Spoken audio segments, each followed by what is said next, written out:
of an area united twice, firstly by church and then by council. Calverley, Rodley and Farsley sit on the south side of the Aire Valley, Pudsey at the top, Fulneck on the Tongue Valley. It's bounded to the east by Bramley and to the west by Bradford. Besides the bonds of church and council over the last 1,000 years, they share common further bonds.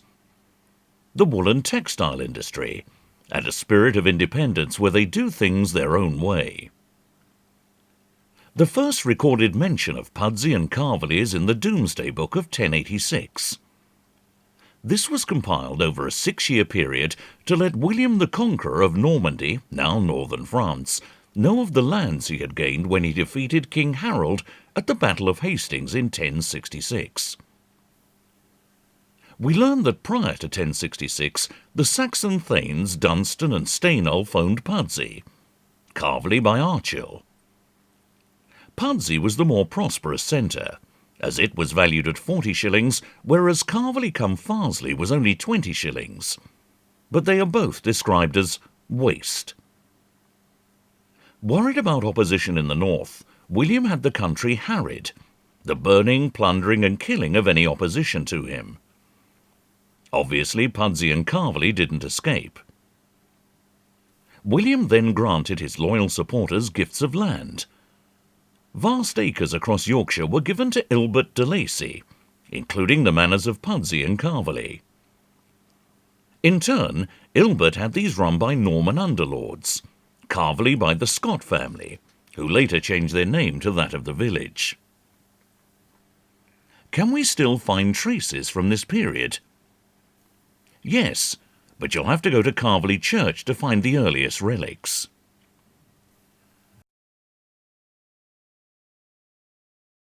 These two grave covers are thought to be Saxon in origin and date from the 10th century. The names of the villages are all Anglo-Saxon in origin. Those ending in ley indicate clearings made in woods. Calverley, clearing for calves. Farsley, clearing with gorse bushes. Stanningley, clearing made by a person called Stannin. Pudsey's meaning is different. It means village on the hill. The other grave covers are from the 11th and 14th centuries and include those of knights and that of a priest. The parish church, dedicated to St Wilfrid, who lived from 634 to 709 and was buried at Ripon Cathedral, dates from the mid-11th century. Although substantially rebuilt, you can still find traces of the original building in the church fabric. The nave walls are original. Look above you to see this Norman window, now filled in.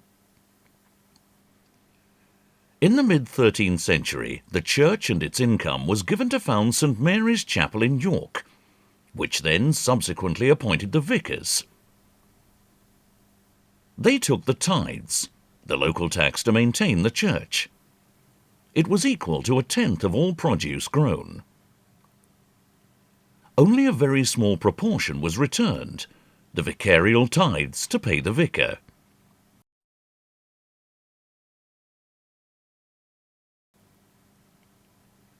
Around 1320, the sedilia was built, 3 seats. One was for the vicar, one for the priest at Calverley Hall, and the other for the priest at Wadlands Hall, once a manor in its own right. This isn't its original position, as the present chancel wasn't constructed until the 15th century. The font dates from the 1300s, although the ornate octagonal font cover with spire is Jacobean, which is around 1600. The cover of the font used to be locked to protect the baptismal water that was then only blessed on certain occasions. There is also medieval stained glass retained in the east window. This is the coat of arms of Edward III that dates from the 14th century. And this is thought to be Robert de Calverley in 1488, with either his 3 sons or brothers. The whole window was restored in 1992, and the £36,000 costs paid for by parishioners. The church was restored twice in Victorian times, firstly in 1844 and again in 1869 to 1870, when the chancel arch was rebuilt and the floor relaid. The tower wasn't built until around 1400, but only to the height of this string course. Inside, you can see where the builders didn't quite get their calculations right. It's 10 inches out of alignment. The upper section was added around 1500, and the first clock was installed in 1610, although the one you see today dates from 1883. In the tower hang the bells that were last recast in 1860. The bells hang from a frame that takes up the complete inside dimensions of the tower. The bell ringers are all from the village, and on the walls hang pictures of the ringers from over 100 years ago, as well as details about past achievements and the bells themselves. Why it became the parish church is unknown. It took in 14 square miles of lands hereabouts, including Idle, Pudsey and Textiles. People had to walk here to pray, to be christened, married and buried. But more important than Calverley Church was Kirkstall Abbey. The land here was given to the Cistercian monks by Ilbert's son Henry de Lacy in 1152 and built very quickly, 30 years all told, with stone from Bramley Falls Woods. It relied almost totally on local benefactors. The de Pudsey family gave gifts of lands in the 13th century. It was hoped that through these gifts they would assure themselves of a place in heaven. One, Walter de Pudsey, was actually buried here. Could this be his tomb?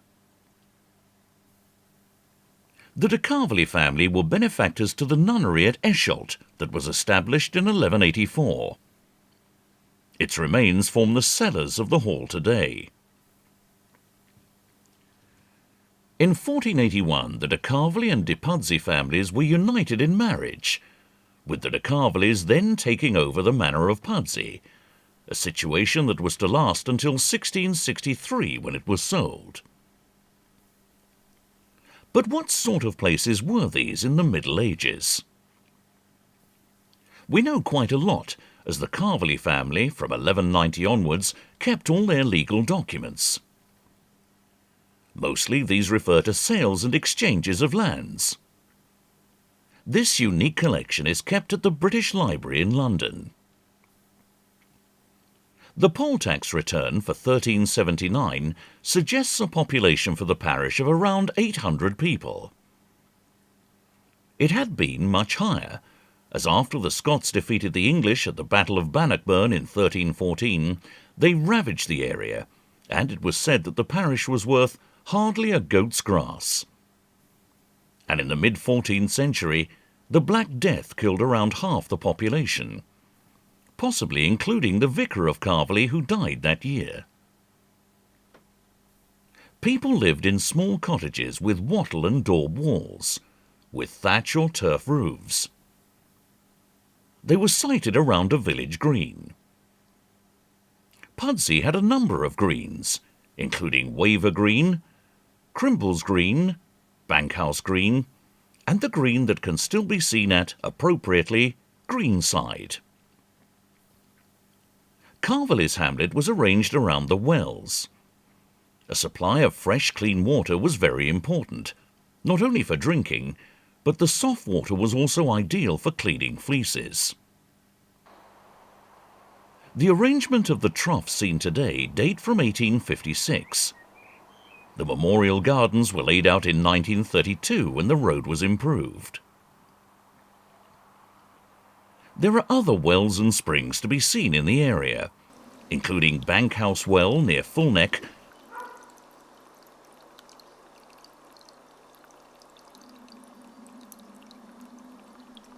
and Tomlin Well in Calverley Woods. This emerges from under a holly tree.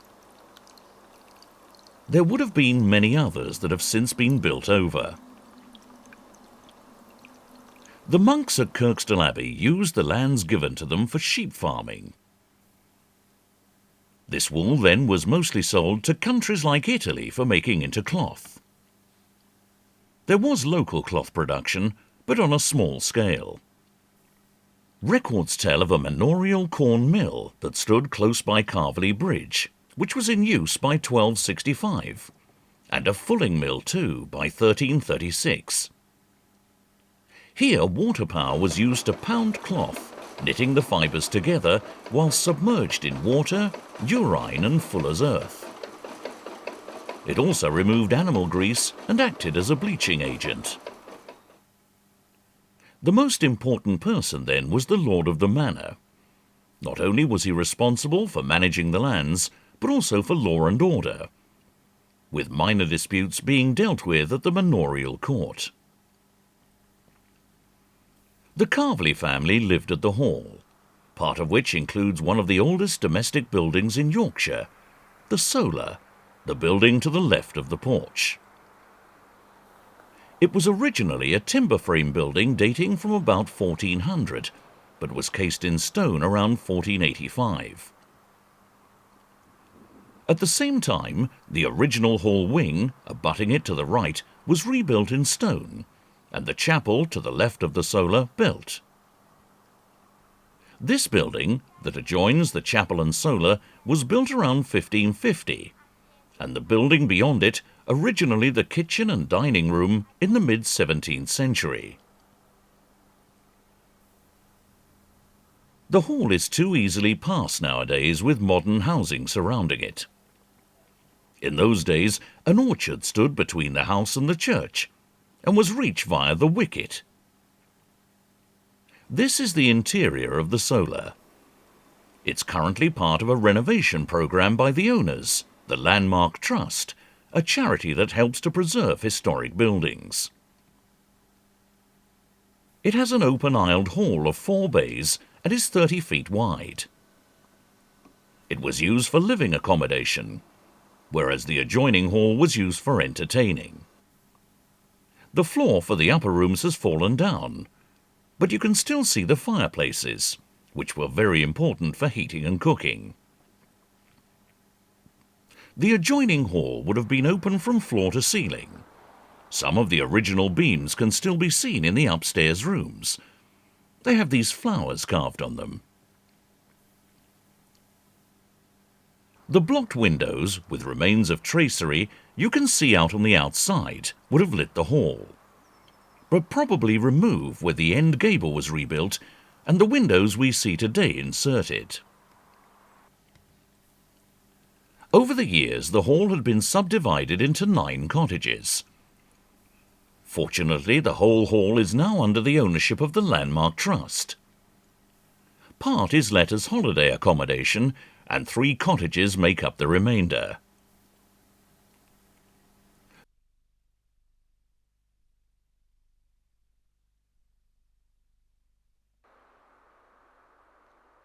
The domestic chapel is the only intact one from this period in West Yorkshire. It has a private gallery with tracery screen. It was up here that the family used to sit. They were kept warm by the fire. The gallery was accessed directly through this door to the Solar. The ceiling is ornate and is similar in construction to that in the hall. People were very religious in those days, and when in 1539 Henry VIII dissolved the abbeys and named himself the head of the Church of England after splitting with the Pope in Rome, he forbade Roman Catholicism, until then the only recognised religion. Henry confiscated their lands and other assets, including those of St Mary's Chapel. In turn, he then sold them to wealthy landowners. But the Calverleys remained Roman Catholics, recusants, and were fined for not attending church. An upshot of this was that Walter Calverley, who also had run up other debts, had to sell off a third of his lands around 1602 to pay these off. This tipped the already fragile-minded 26-year-old over the edge, and he killed his two eldest sons, 4-year-old William and 18-month-old Walter, in the hall on the 23rd of April 1605. He also stabbed his wife, although this did not prove fatal, reputedly in this room. He was apprehended searching for his third son, 9-month-old Henry, who was with a wet nurse, but was caught and sent for trial at York. He refused a trial, and on the 5th of August was ordered to be pressed to death by having heavy stones placed on his chest.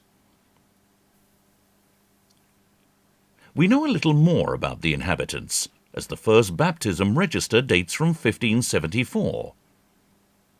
This is the original, and is kept at the West Yorkshire Archives in Leeds. In most years, the majority of the dead are aged under 5. With the abolition of the monasteries, the wool textile industry opened up, and people combined farming with cloth weaving from their own homes. It involved the whole family. It was also hard work. A piece would take around 2 weeks to make. You also had to get up early to sell it. The cloth market, held on Leeds Bridge until 1684, started at 7 a.m. and was all over by 8 a.m. Other industries started up: iron smelting and coal mining. You can still see the seams that were mined above Calverley. Here it is the end of the Yorkshire coalfield, with the seam close to the surface, although the coal is of very poor quality. The last pit, Charlie's Pit on the Fulneck Valley, was active as late as 1938. Further along was Alexandra Pit, where the coal was taken up a tramway to the Bowling Ironworks. You can still see the piers that held the rails. By and large, the ordinary people were illiterate. The first school, probably for the local gentry, was endowed at Calverley in 1590. It originally stood by the side of the church in the old graveyard. In 1535 it was recorded that there was a chapel of ease at Pudsey. The population of Pudsey alone had grown to around 500. It stood on the site of the War Memorial at Chapeltown. However, you still had to go to Calverley for baptisms, weddings and burials. About 1615, the curate was Elkanah Wales. He was very puritanical and thought nothing of preaching for 7 or 8 hours. What prayers and tears and wrestling with God were in that place of weepers, observed Joseph Lister of one of these sermons. His nonconformist views and forthright approach became very much the characteristic of Pudseyites for centuries to come. Other denominations were slowly accepted after the Religious Toleration Act of 1689, although fear of further persecution meant that it took 200 years before Roman Catholics had their own church. It was initially this building, now the school, until another new church was built in 1933. It still remains the only one in the area. The 17th century was turbulent. Civil war broke out in 1642. This led to divisions between neighbours and even families as to who supported King Charles I or the parliamentarians under Cromwell. The Calverleys were royalists that were successful in the early stages of the war when Bradford was taken by them. But later on, parliamentarians took Leeds and marched on Bradford. A second siege of Bradford took place in May 1644. This time, 750 parliamentary troops camped on Calverley Moor and cost the area £210 in damages. A decisive battle also took place at Adwalton Moor, just 4 miles from Pudsey at Driglington.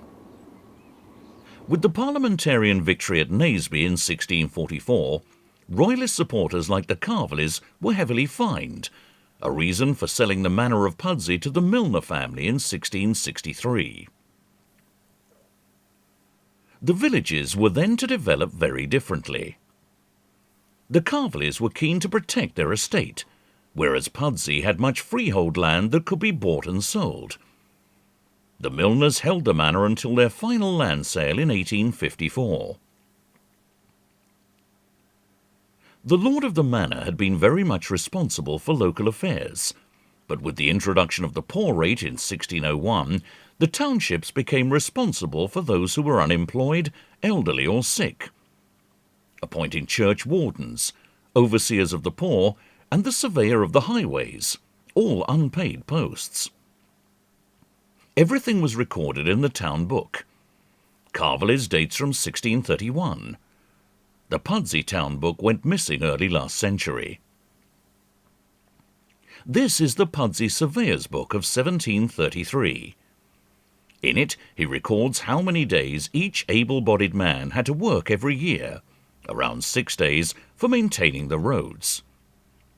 He wasn't paid, and if he didn't work, would be fined at the manor court. This made villagers keen to keep those not born in the parish out. You were given a settlement document, such as this, to prove in times of hardship where you were originally born. If you hadn't one, you would be transported back to the parish of your origin, such as in the case of Joseph Child, who was sent from Pudsey back to Horsforth. He might have ended up in the workhouse that stood at Littlemore.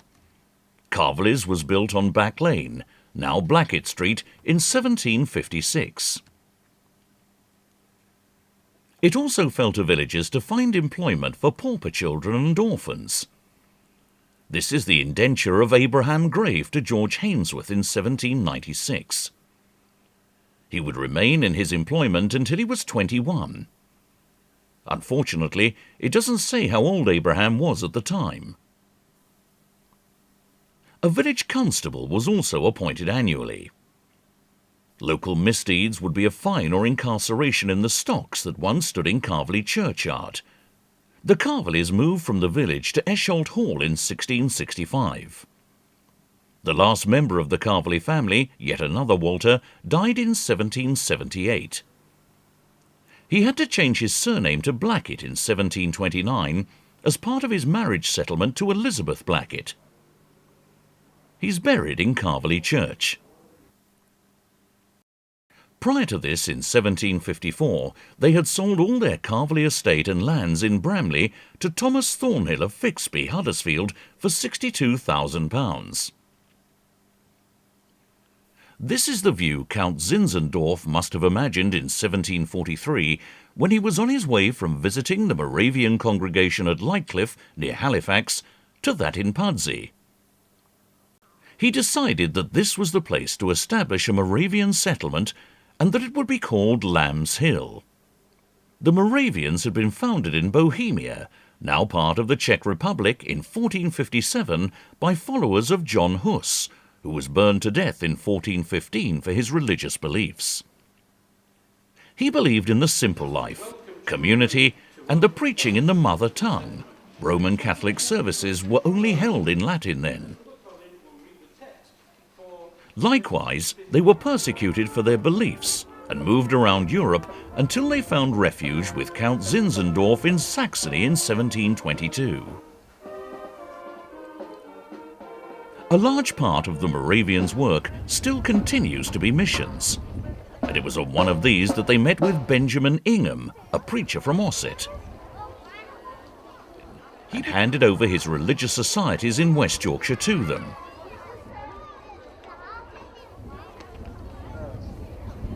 It was Ingham who bought the 22-acre Fulneck estate in 1743 for £905.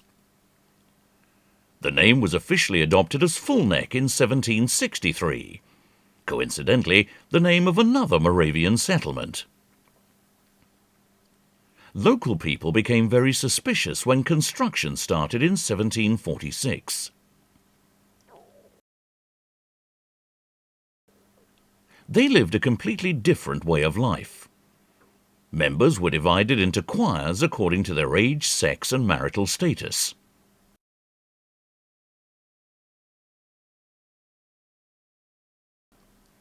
Look for the ribbons on a lady's muslin cap, called a haub. A blue ribbon tells you she's married, a pink one single, and a white one a widow. They first built the chapel, called Grace Hall. This was completed in 1748, although the porch and cupola were later additions in 1779.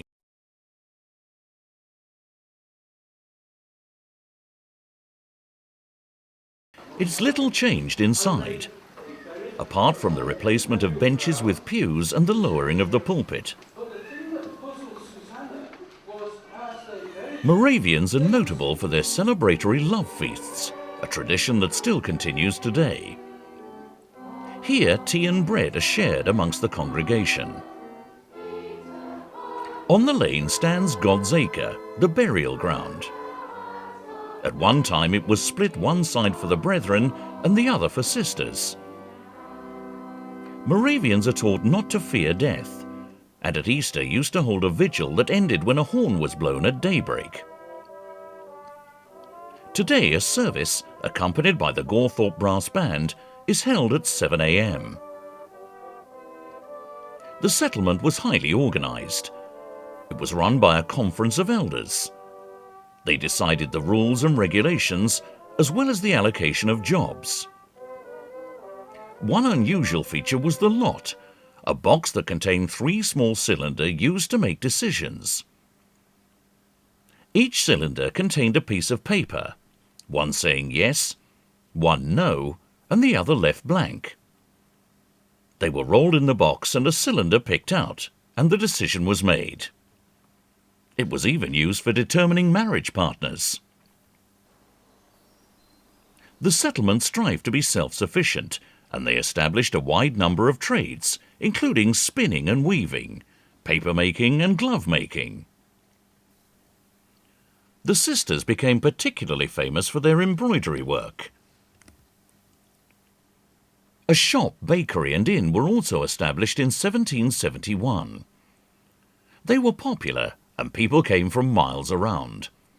Although during the 1840s the inn became a temperance hotel and alcohol was no longer served. The inn no longer stands, as it fell down when the foundations for the science block were being dug in the 1960s. Most successful of all has been the school, although in its early years its fortunes fluctuated wildly.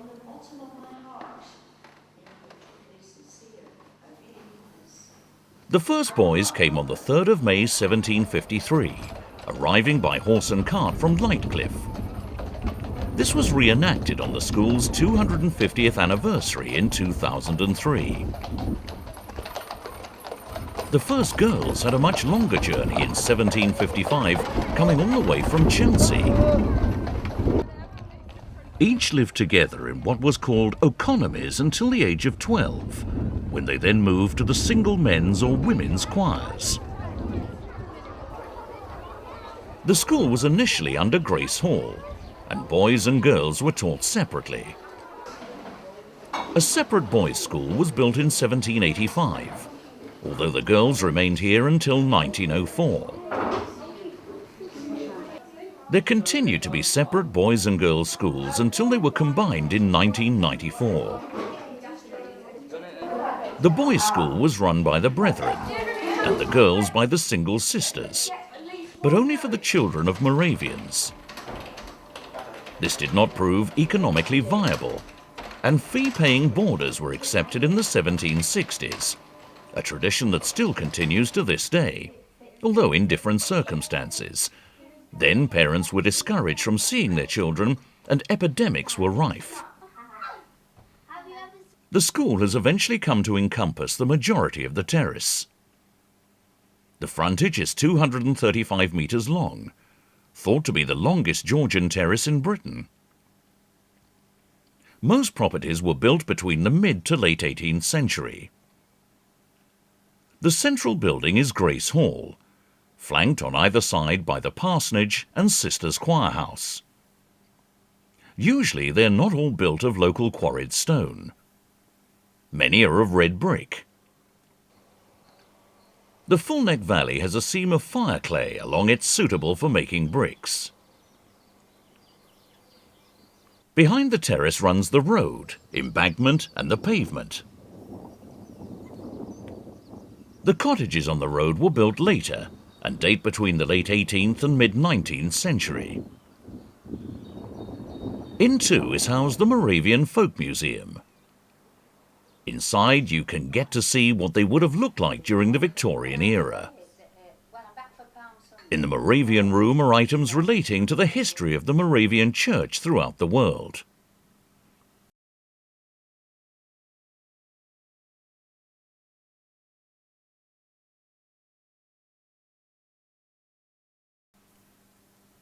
The kitchen in the adjoining cottage shows how basic the facilities were.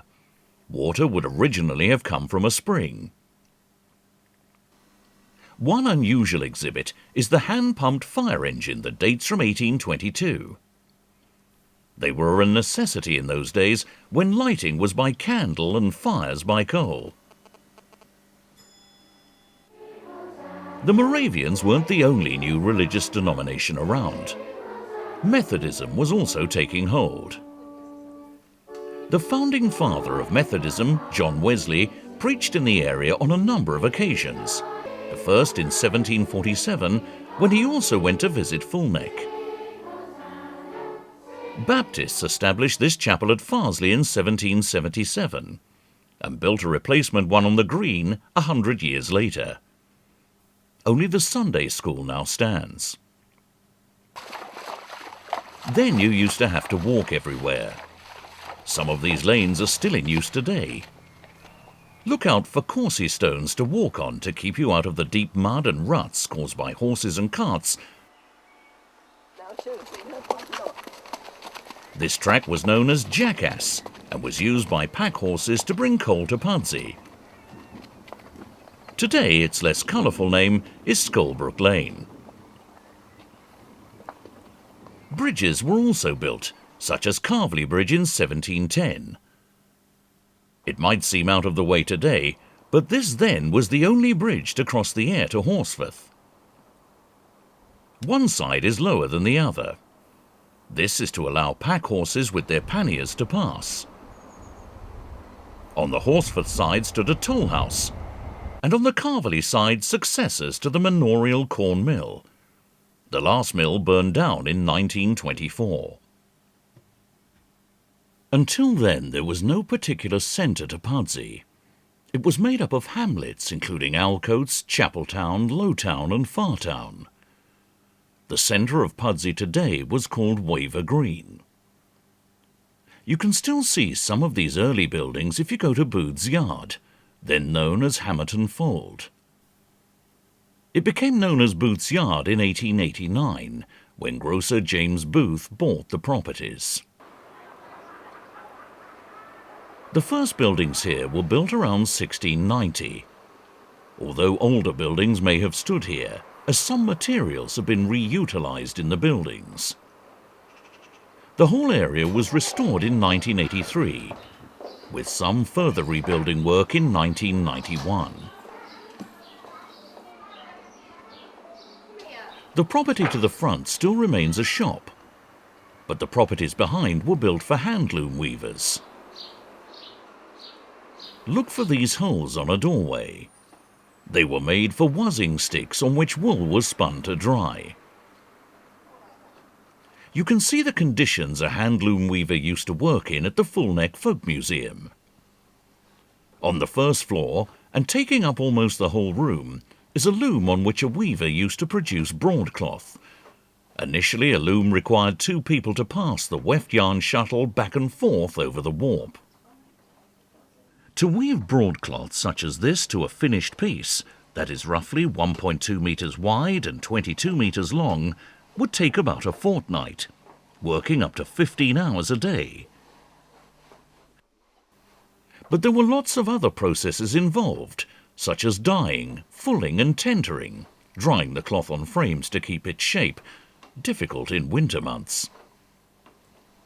But new mechanical inventions, such as the spinning jenny and the flying shuttle, which had become popular later in the 18th century, meant that more cloth could be produced in less time. Many weavers lived in cottages like this, and combined this with small-scale farming. Some of the wool wholesalers, known as staplers, brought weavers together to control the quality. This fine pair of houses at Calverley had the whole upper floors for weaving. Farms were also created in this period. Some are still working today, such as Lodge Farm at Calverley that was built in 1699.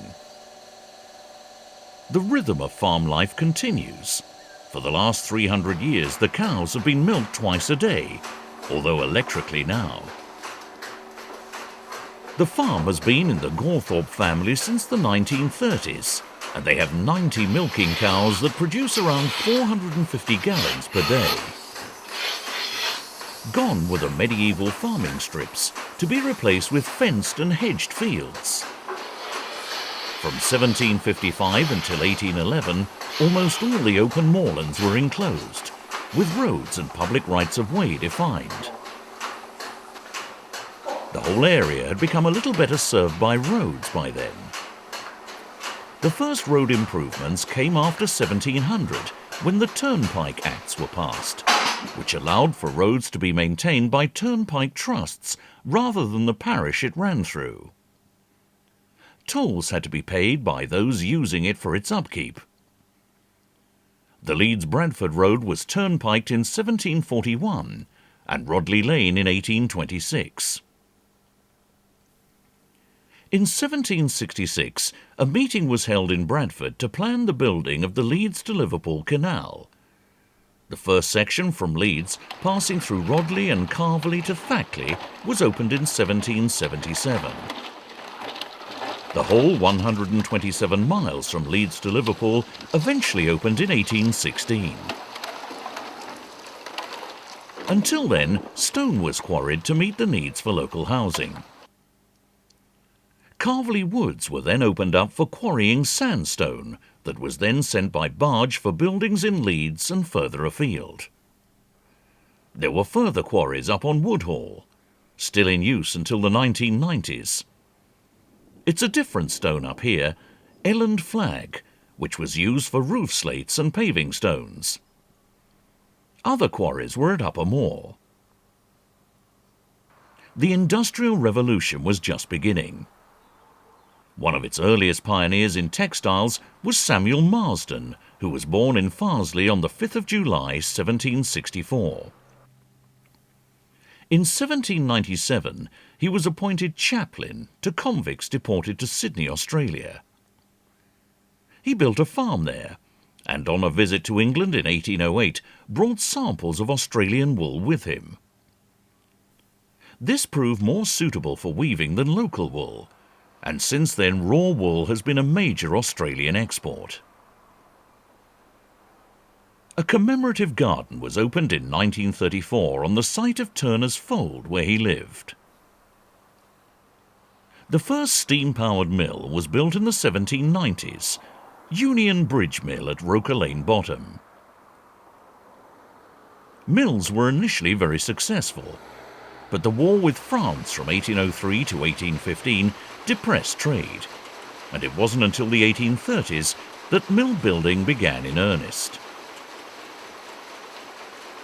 In 1829, a directory said of Pudsey, "The manufacture of woolen cloths is carried out here to a greater extent than in any other village in England." 10 years later, White's directory found it one of the dirtiest places in the clothing district. Out of the 30-plus mills that have been in operation, only 2 survive as working textile mills. One is associated with the Gaunt family that has produced cloth since the 16th century. The Gaunts obviously had a flair for textiles, as they eventually owned Springfield and Broome mills. Abimelech Hainsworth built Cape Mills, and it was his daughter Hannah, who married John Gaunt in 1824, that united both the families and the mills. But Abimelech's grandson, another Abimelech, decided to run the family-owned temperance mill at Stanningley, which then became known as Upper Cape Mill. It's now known as Spring Valley Mills, as during the 1880s Abimelech became sole owner. It's still owned and run by his descendants today. Why does this survive when almost all the other mills have gone? It specialises, and always has done, in very wide woolen cloth woven up to 4.6 metres wide and finished up to 2.3 metres wide. The cleaned wool, largely merino, although cashmere is also used, comes from Australia, South Africa and New Zealand in bales that have to be axed open.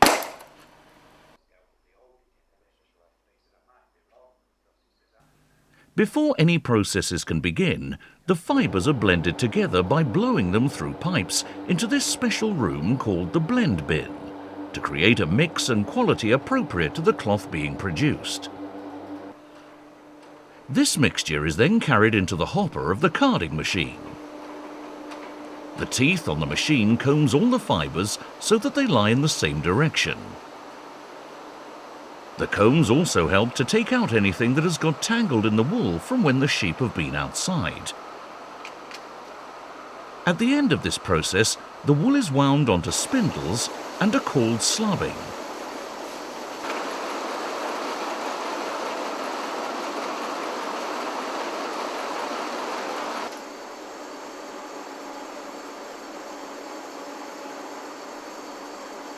The slubbing is then spun.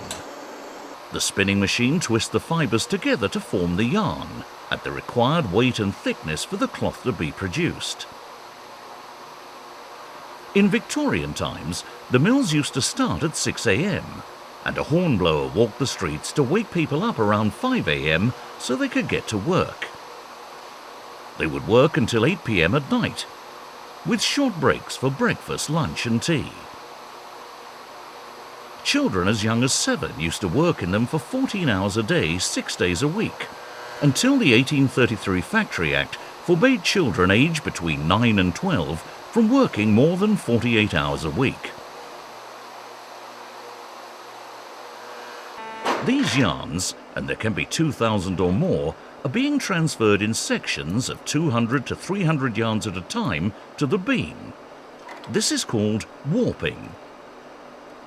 At the end of a section, the yarn is cut and tied into position for the next section. This is called running on. The next stage is weaving. This is when the warped yarn is threaded through the loom and the weft yarn, the one that traditionally would have been on the wooden shuttle, is inserted. Today, this machine cleverly exchanges the weft to create a continuous process. To produce a metre of basic cloth takes around 6 minutes.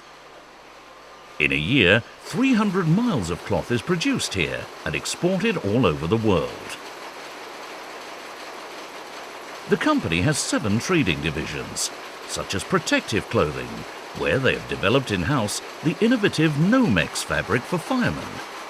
This creates protective air pockets when it comes into contact with heat.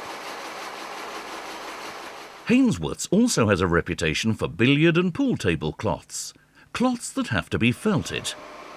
They also produce cloths that are used for uniforms and blankets. After weaving, the next step is to scour the cloth, removing any remaining dirt and grease. We'll follow the process now for making billiard and pool table cloths, as they incorporate many of the same processes as those used for blankets, but also adds on felting.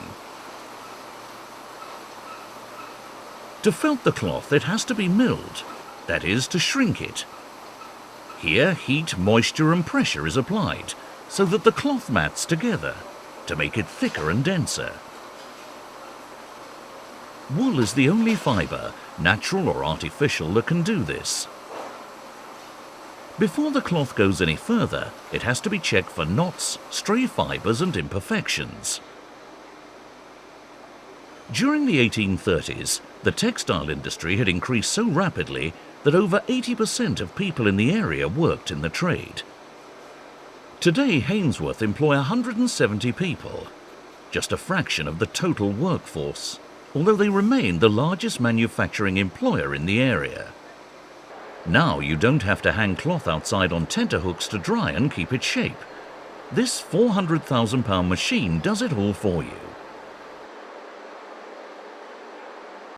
Pins at the side grip the cloth and stretch it to the required width, and then heated rollers dry it.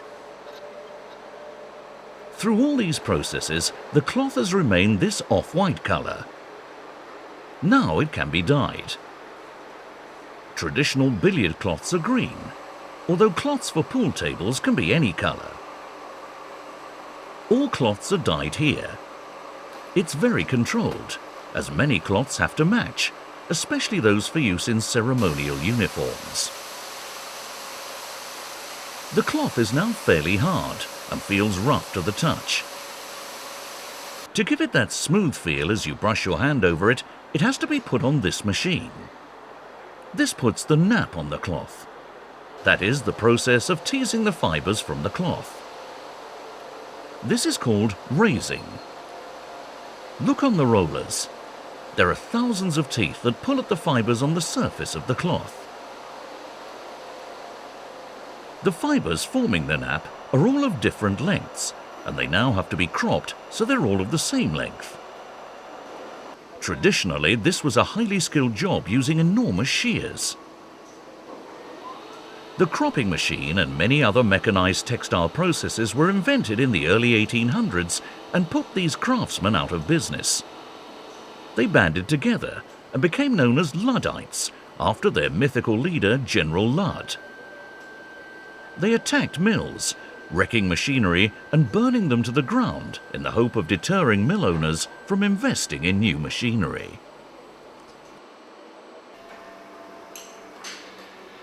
Through all these processes, it seems that when the cloth is just dry, it needs to get wet again. In these tanks, it's being boiled. They're boiled for 4 hours, taken out and the cloth rewound, so that the centre is now on the outside, and then boiled again for another 4 hours. This is done so that the nap is set in place, and by rewinding the cloth, it ensures that all the cloth is evenly boiled.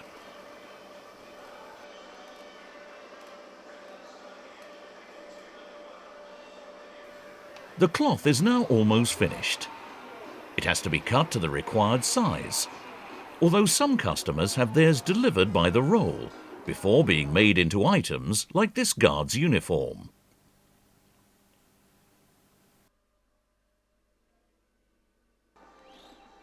Some cloths remain in the mill. These pool table cloths are having logos printed on them. These unusual blankets are for the Hudson Bay Company in Canada. Blankets were traditionally exchanged for beaver skins, and the black lines denote how many beaver skins they were worth. They are bagged here, and the price in dollars attached too.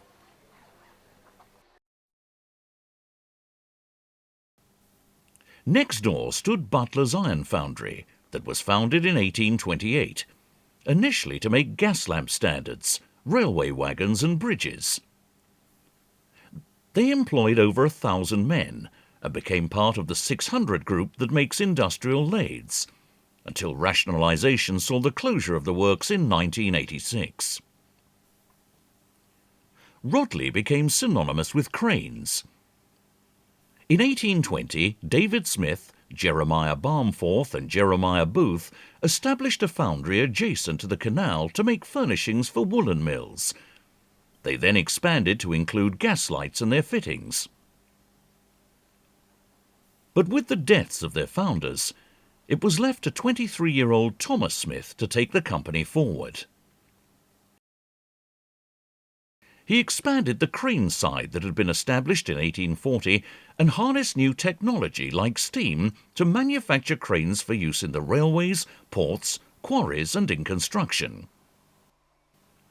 By 1880, worldwide exports were worth over £2 million. Innovation continued with the introduction of electrics, diesel and hydraulics, not only to cranes, but also to excavators and mobile truck cranes too. Smiths weren't the only crane works at Rodley. Ex-employee Joseph Booth also established a works here in 1847, but he specialised in overhead cranes like this. Gone with the industrial development were the fields and rural outlooks, not just to the multi-storey mills with their smoking chimneys, but also to new housing to home the booming population. Pudsey's population had grown to more than 4,000 by 1801. The parish population had reached 14,000 by 1821, and obviously there was no room at Calverley Church or at the Chapels of Ease at Pudsey or Idle. As part of the French surrender in 1815, they had to forfeit £1 million. This fund was then used to build new churches. One of the first to be built was Pudsey St Lawrence. Building commenced in 1821 and was due to open in 1823. It was so big that it took a further year to build and cost over £13,000. It had seating for 2,000. In 2002, the church was carpeted and new seating installed. Some people preferred the more intimate Chapel of Ease. It wasn't demolished until 1879, and then only in the middle of the night for fear of a local rebellion, although by then it had become dilapidated. Farsley had its own church built in 1843, at a time of great trade depression. Only £16 was raised locally against the construction costs of £1,256. Thomas Thornhill donated the land, and the architect gave his time for free. The rest of the money was found from wealthy philanthropists.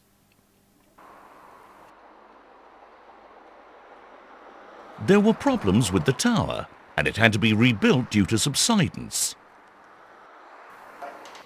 The clock was made by local clockmaker William Potts, who established his business at Chapeltown in 1834.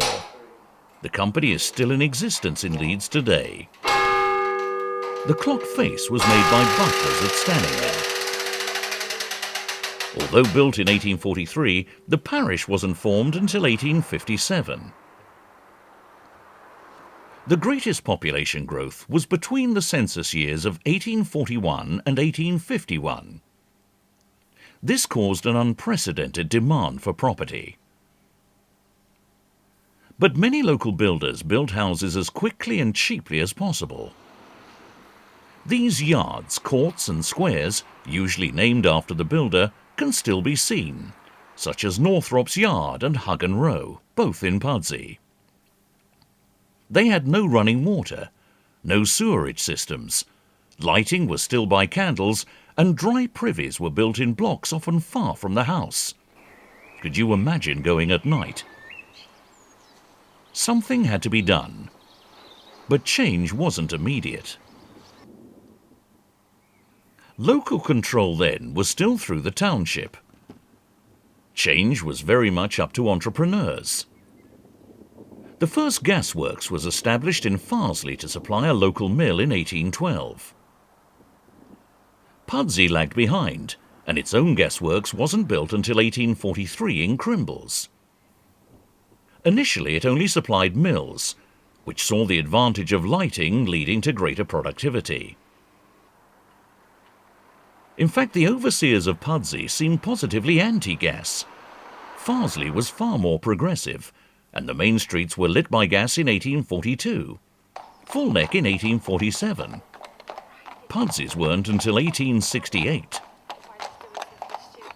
Calverley had its own gasworks, built in 1853 by the side of the canal. It also served Rodley and Horsforth.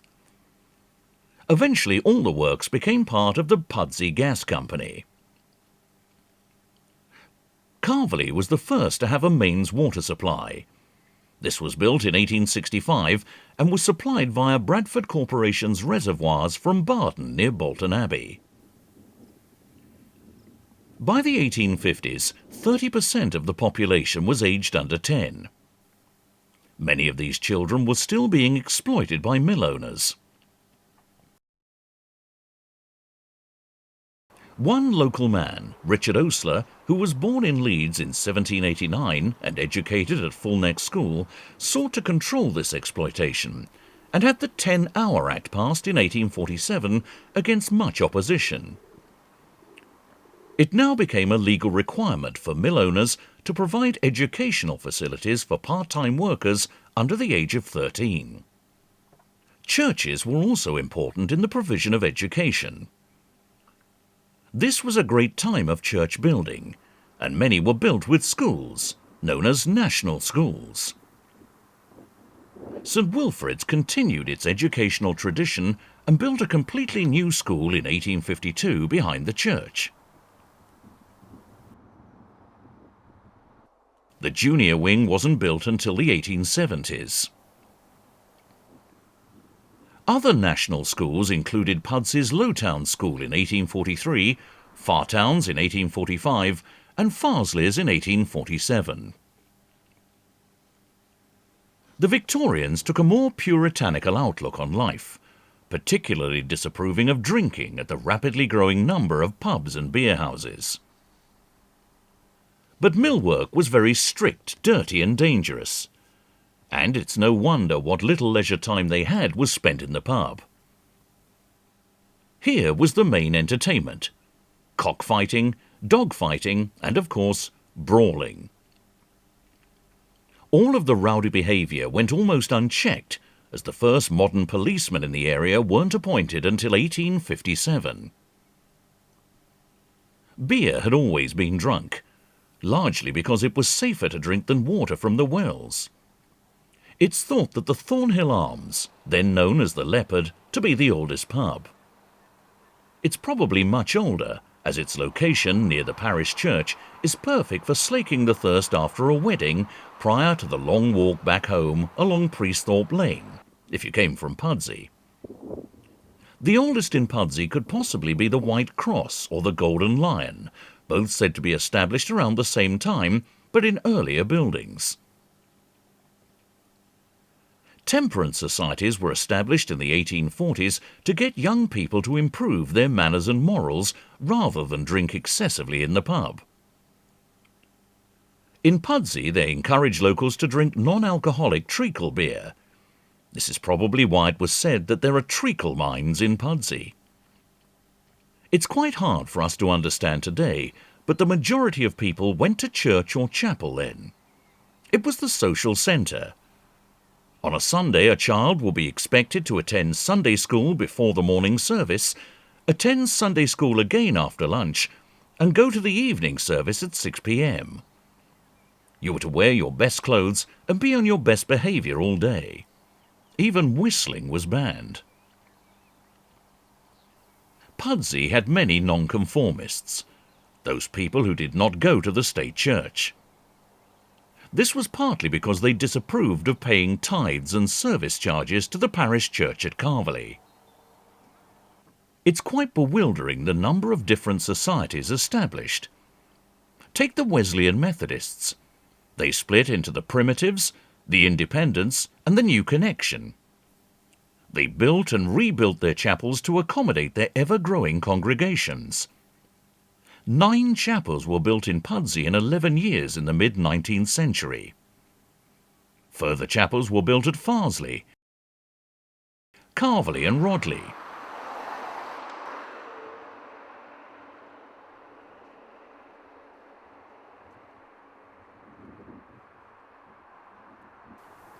Even Woodhall had its own chapel Sunday school. However, it was 150 years ahead of its time. It was interdenominational. Did the 26 households here in 1851 not mind who preached? To counter the number of nonconformists, St Lawrence Church established a missionary church, St James's, at Waterloo in 1885. It was in a tin hut until a proper church was built in 1915. A further church, St Paul's, was also established at Stanningley in 1862 in its own parish. The first railway line through the area came in 1846 with the Leeds-Bradford line along the Aire Valley. But the station at Calverley Bridge was over a mile away from both Calverley and Rodley. A further Leeds-Bradford line was built through Stanningley in 1856. Again, the only station serving the area was at Stanningley, 1.5 miles and uphill to Pudsey. It took 30 years of campaigning before the Midland Railway Company built a 2.25 mile spur from Bramley to Pudsey in 1878. It was a feat of engineering, taking the track up the 149-foot incline that was crossed by bridges and terminated at Greenside in a 32-foot deep cutting. It was later decided to make Greenside a through station, and the line was continued to Dudley Hill. This time a massive embankment was built across Pudsey Beck that took 3 years to build.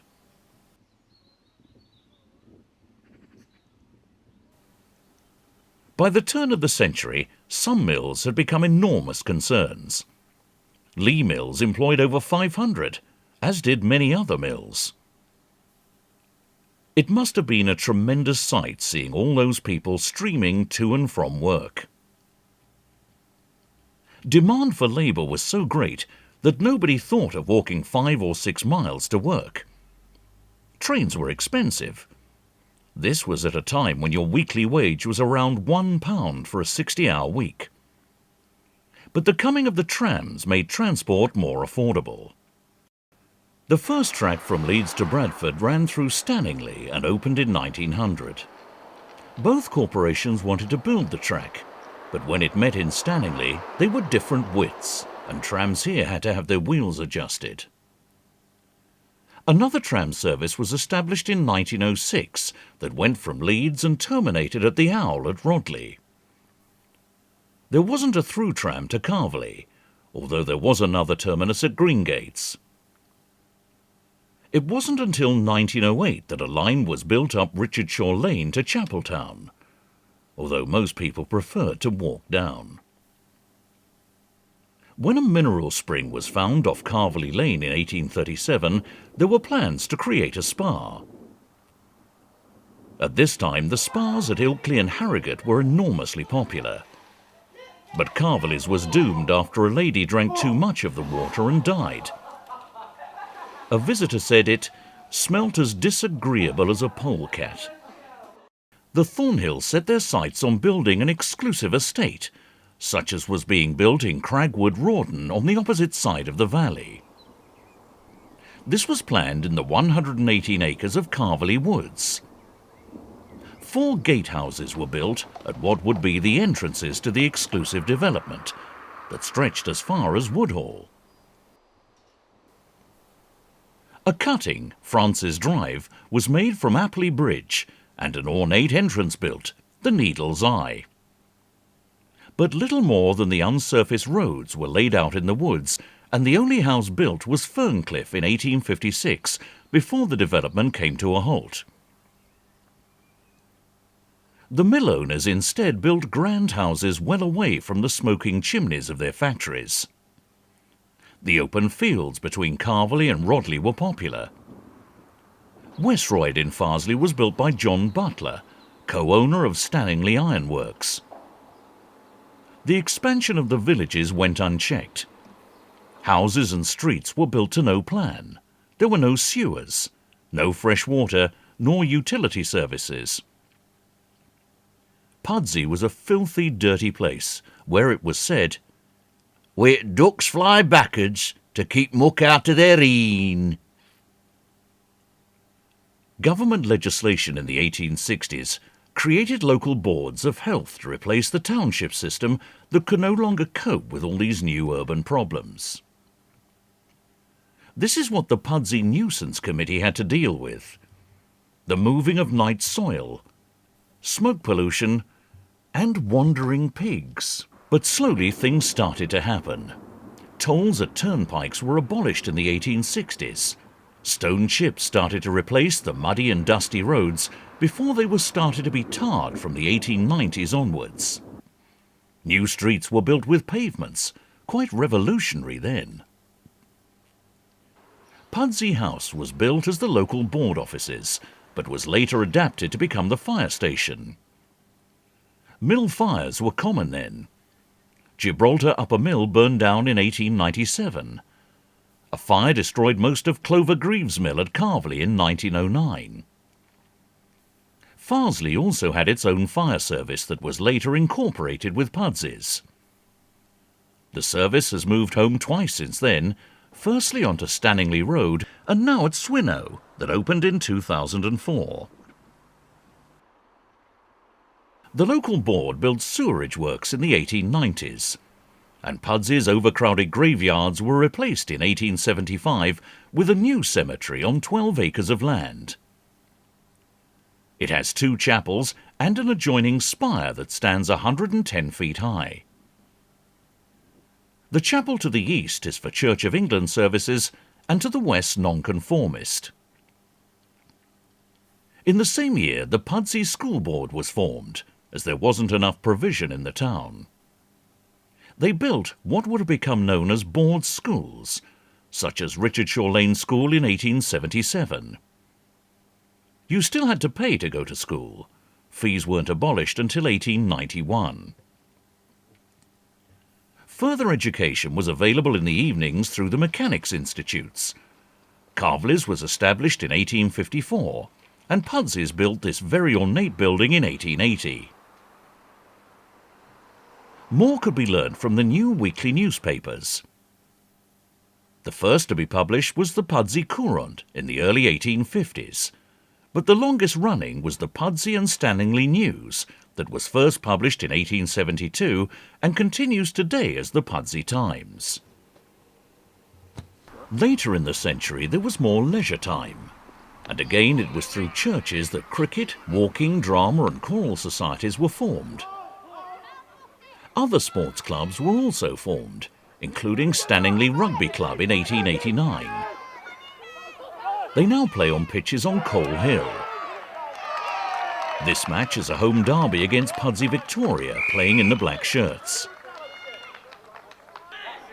Farsley Celtic Football Club was formed in 1908 and is very popular with spectators. Eventually, Pudsey became a parish in its own right in 1878, although tithes still continued to be paid to Calverley until 1906. In 1885, Pudsey's voice was strengthened when the Pudsey Division was formed to elect a local MP. Certain freeholders held a voting right as early as 1741, but had to travel to York to cast their vote. The first elected MP for the area was mill owner and Liberal Briggs Priestley. One of the main events of the year was Whitsuntide. This bank holiday was established in 1871, and each church had its own parade through the villages. Thousands of people turned out to watch or take part, but they had died out before World War II. Other notable holidays was the annual feast, and the carnival was first held in 1898.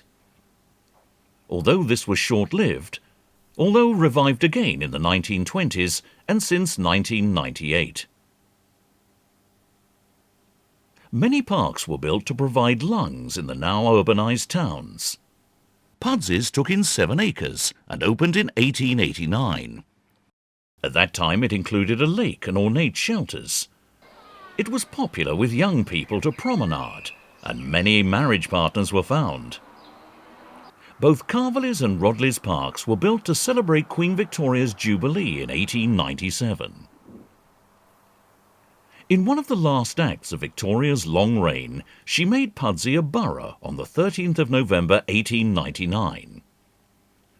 This meant that it had its own charter, coat of arms, with the motto that says, "Be just and fear not," as well as having its own mayor and being governed by 18 elected councillors.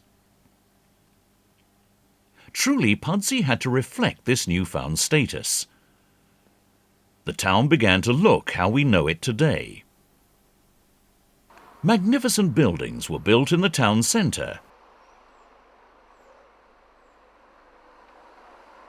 and the former Methodist clock chapel was demolished for the landmark Trinity Methodist Chapel that opened in 1899. Although services ceased in 1982, today it's used for events. Another fine building is the Co-op store that was built in 1873. Other Co-op stores were built at Chapeltown, Rodley and Farsley. It was at the latter that Jesse Stevenson was the manager. He left in 1903 and established his own shop in Farsley.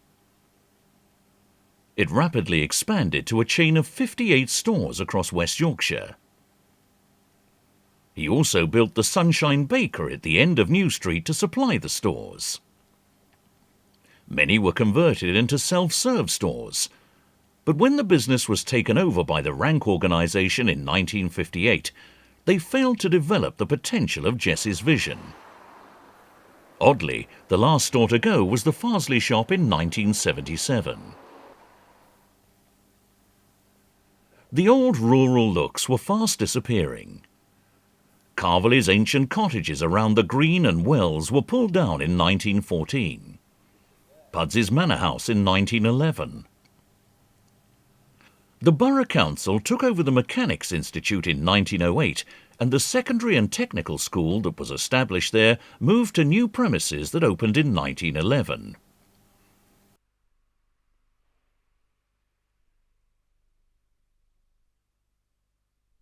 In turn, it became Pudsey Grammar School and was renamed Grangefield School in 1973 when it became a high school. During the war, the mills worked flat out producing blankets and uniforms. The crane works at Rodley produced tank tracks. Virtually every home was touched with the death of a loved one. 333 men in Pudsey died and are commemorated on the 35-foot-high cenotaph at Chapeltown that was unveiled in 1922.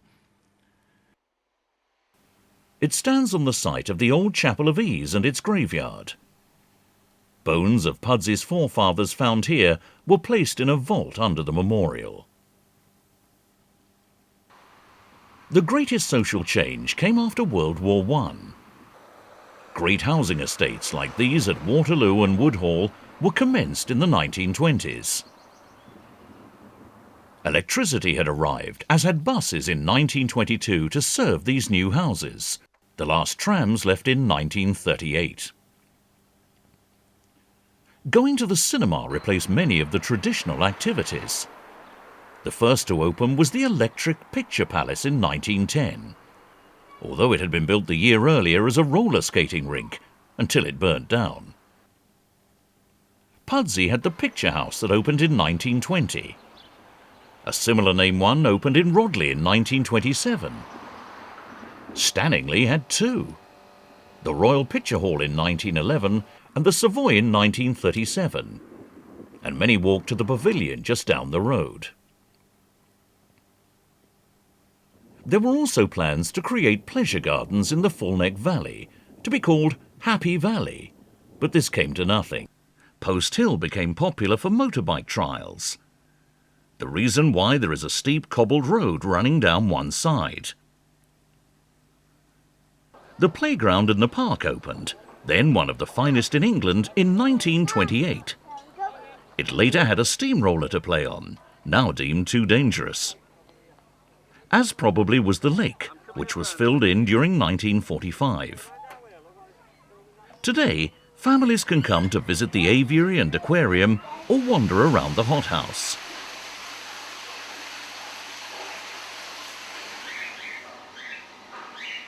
Further leisure time could be spent in the swimming pool that opened in 1929. During the winter, the pool was boarded over for events, and for the season was known as the Albert Hall. This lasted until 1972. The stage is now a cafe, but there are sports hall facilities available in the extension that opened in 1986. The car was now starting to revolutionise transport once again. To accommodate its growing needs, a section of the ring road was built from Horsforth to Rodley roundabout in 1933. It included the first new bridge over the River Aire for hundreds of years, and is also notable for being the first concrete bridge to be cast on site. What they couldn't have planned for were the rising cricket sensations. Len Hutton was born at Fulneck in 1916, and his cricket career started at Pudsey St Lawrence. He played for Yorkshire in 1934 and progressed to the England team in 1937. His outstanding achievement was the 364 runs scored against Australia in 1938. He was also England captain from 1952 to 1955. Another contemporary of his was Herbert Sutcliffe, who lived in the town. During his career, he scored 50,138 runs, including 112 centuries. Cricket seemed to be in the town's blood, as for no less than 60 years, Pudsey provided team members for the English team. All was not so well in industry. There were long trade depressions in the 1920s and 1930s that affected textiles, and many people were laid off. Local government changed too. Both Leeds and Bradford had both been keen to annex Pudsey. But Pudsey was strengthened when, in 1937, it was reunited with Calverley and Farsley, although some residents didn't quite see it like that. Again, everything was put on hold for World War II. Factories sprung into full production once again. Pudsey was also the target for bombers who tried to hit the station at Greenside. 2 bombs landed, but no one was killed. Anti-aircraft guns were placed on top of Post Hill, which was also a site for a camp to hold Italian prisoners of war. Another camp was in Calverley Woods. After the war, these were used as a fireworks factory. But in the 1950s, an explosion killed 3 people and they were closed down.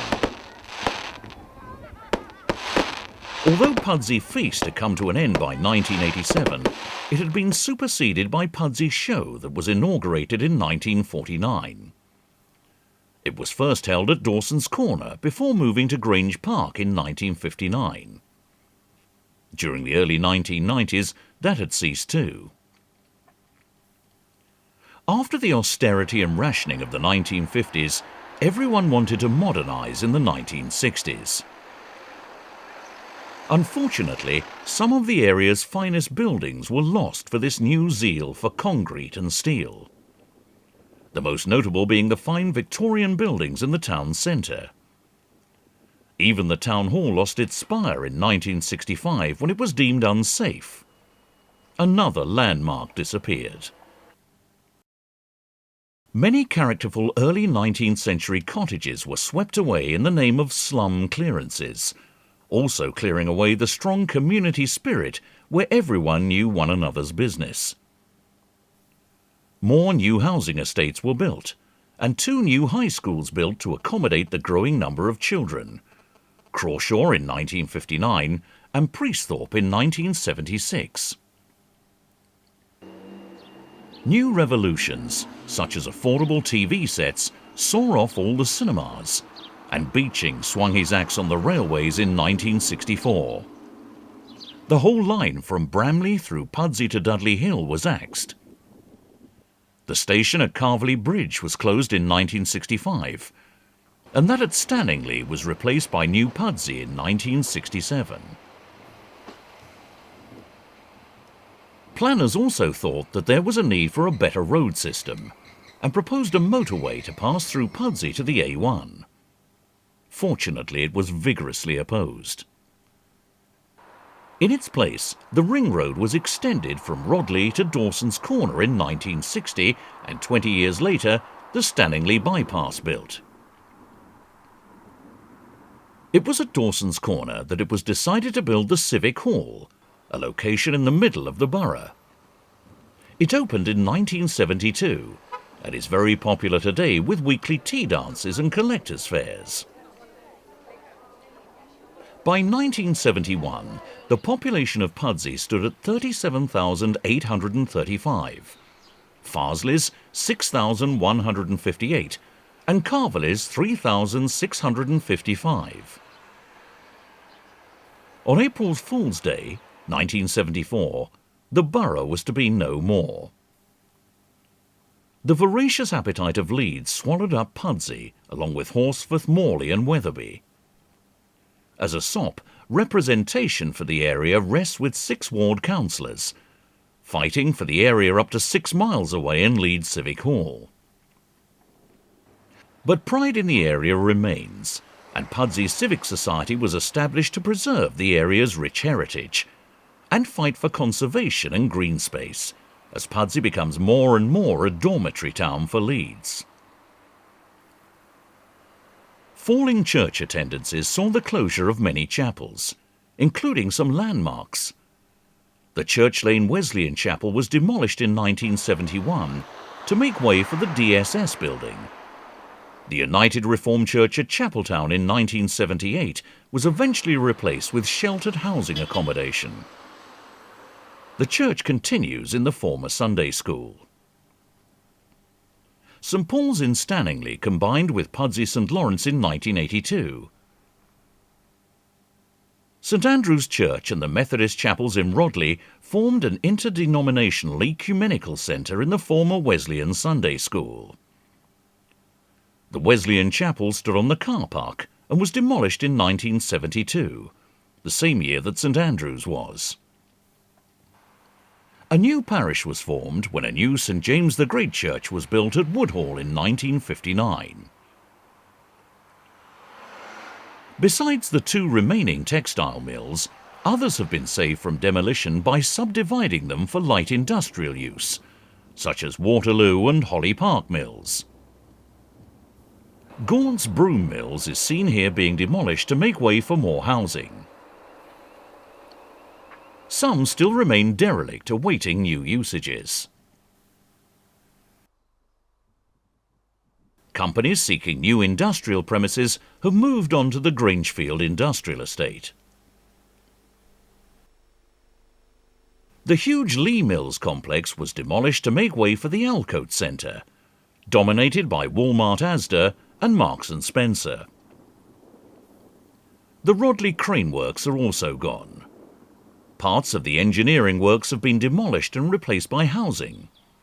The last remnant is used for the decommissioning of electrical power plant from coal mines and power stations. To think that 100 years earlier, over 1,000 people were employed here and there were 40 shops. It's almost as though Rodley has turned to its rural past. Pudsey has become nationally known when the BBC Children in Need appeal had its mascot bear named Pudsey by the bear's designer who was from the town. Traditions also continue. Pudsey Carnival was revived in 1988 and is held in May, although it can be wet.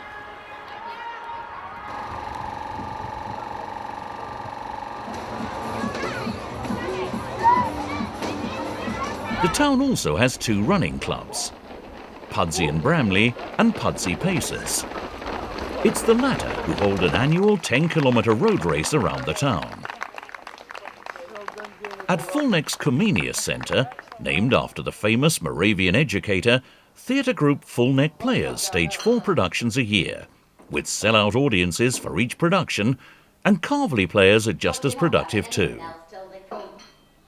Golf is just as popular, with 2 courses at Woodhall, Calverley and Woodhall Hills clubs, as well as at Fulneck, where the club has been going since 1892. Surprisingly, the cinema has made a re-emergence with the opening of the Odeon complex at Phoenix Park, just inside the Leeds boundary.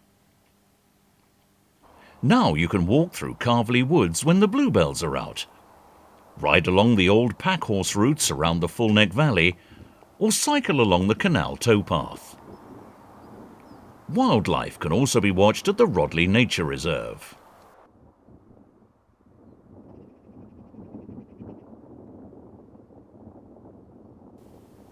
and you can still go down to the market in the centre of town and enjoy the atmosphere that has persisted for over 100 years.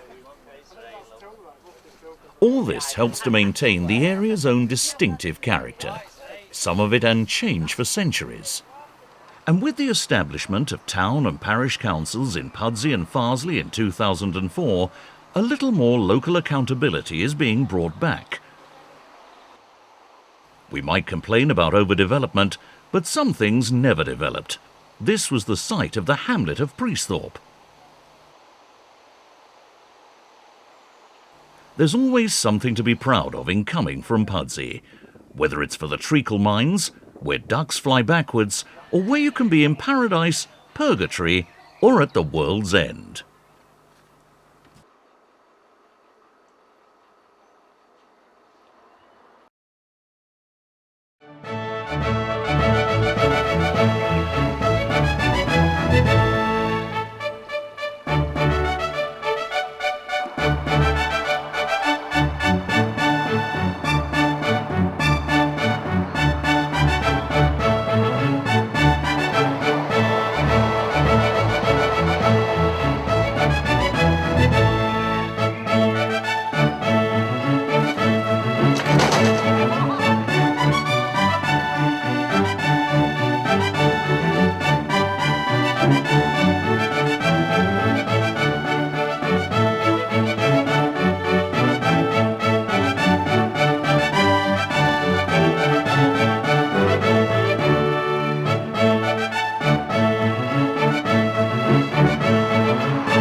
If you want to know more about the area, the Pudsey Civic Society has produced a wide range of books that goes into greater detail. They have an extensive collection of photographs and items, with some on permanent display in the council chamber in the town hall. Many of the old documents you have seen in the video are held at the West Yorkshire Archives repositories at Bradford and Leeds and are open to the public. Their website lists the documents they keep by area. To view documents, you need to make an appointment before you visit.